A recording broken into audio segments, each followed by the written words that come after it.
After a few hours from returning from our honeymoon, I was put in a gray tracksuit and shackles immediately. I was handcuffed for 16 hours without any water or food on the bus.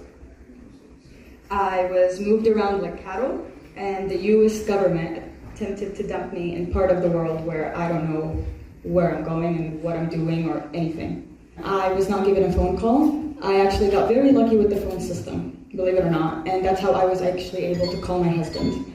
I got extremely lucky with that, but a phone call was not provided to me from ICE. I just had to wait and take a very, very long time to pack my stuff in order for me to just buy time to wait for the phone system to work to call to here.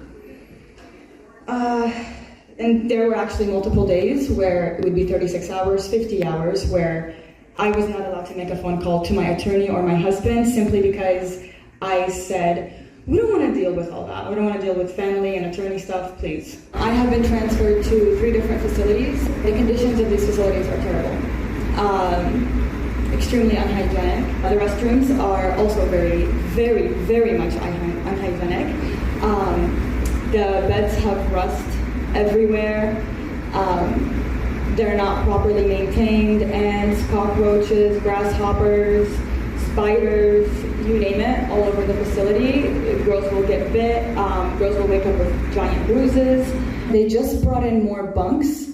And now I think it's going to be like around 60 women in that room, and it's going to definitely be overcrowded because the room is not that big. We can't walk properly in that room or anything. But I know they're just trying to fit as many people in the facilities as possible. The transfer process was absolutely disgusting. I would never wish this upon my worst enemy. The first transfer, I was on the bus for about 16 hours, handcuffed from head to toe on wooden benches with me and several other women. We were not given water or food, and we would smell the driver eating Chick-fil-A.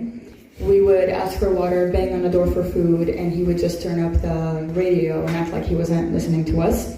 When I got to intake, we were thrown in intake, literally like animals, for about 7 hours. It's absolutely disgusting. It was a 400 square foot room that had a capacity of 10, and they threw 18 women in there. A bunch of women are inside with a toilet, no soap, water, and that's pretty much it. And you are just going to sit there and wait to be checked into the facility. I've seen women that needed their medication, they were not given their medication. The second time I was transferred, it was 3 vans. It was just long hours on the van. We were actually told don't drink too much water because we're not trying to stop for the bathroom.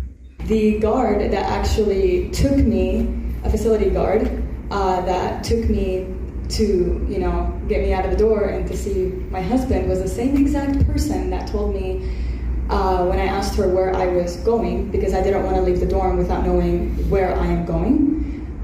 Is the same exact person that told me, I will handcuff you from head to toe and drag you out of this dorm if you don't leave right now.